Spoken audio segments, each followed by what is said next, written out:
70 years have passed on aviation, and no country was subjected to a siege and a severe violation of laws like the one the state of Qatar was subjected to by the siege countries. Violations are considered as a serious breach of the security, safety, and freedom of movement. The siege countries have closed their airspaces for Qatar Airways and airlines registered with them, clear violation of charters and conventions which organize the air navigation. They also refuse to comply in all cases with all international aviation laws and safety, claiming that their actions are sovereign decisions. However, in an extraordinary meeting of International Civil Aviation Organization, ICAO, and after reviewing the file which was submitted by Qatar, the organization decided that every country must comply with the 1944 Chicago Air Transport Convention, calling those countries to open paths on international seas.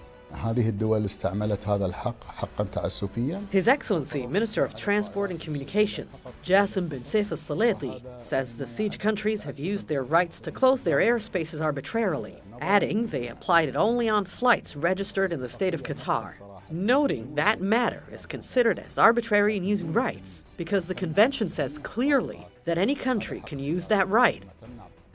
Media outlets in the siege countries organized a deceptive campaign about the closure of the airspaces, violations, and the outcome of the ICAO meeting. Hours later, before ICAO held the meeting, Saudi news agency announced the opening of emergency air corridors for Qatari flights, in a bid from the siege countries to avoid a condemnation from the international community. When the meeting ended, many of those media outlets published and broadcasted the same news story, in which they said that ICAO refused Qatar's complaint against the siege countries. They also misled the public opinion by saying that the countries are committed to ICAO rules due to their care about flight safety, a matter that has never occurred. His Excellency, Minister of Transport and Communications, Jassim bin Saif al-Salati, said the siege countries announced that they allocated 9 emergency air corridors, but the state of Qatar issued a statement saying this matter did not happen because, according to the international law, Doha must receive a specific statement of flight NOTAM. His Excellency stressed that those countries could not announce in newspapers or TV stations without a real statement for airports and the International Civil Aviation Organization.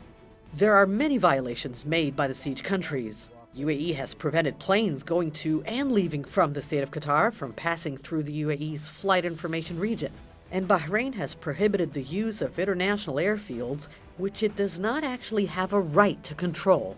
The siege countries also issued and activated immediately an aviation statement for Yemen, but they retracted it less than 2 hours later. While the state of Qatar has been praised by the international community for not taking similar procedures, respecting the international conventions, and stressing its concern about the safety and security of aviation in its territory and the world.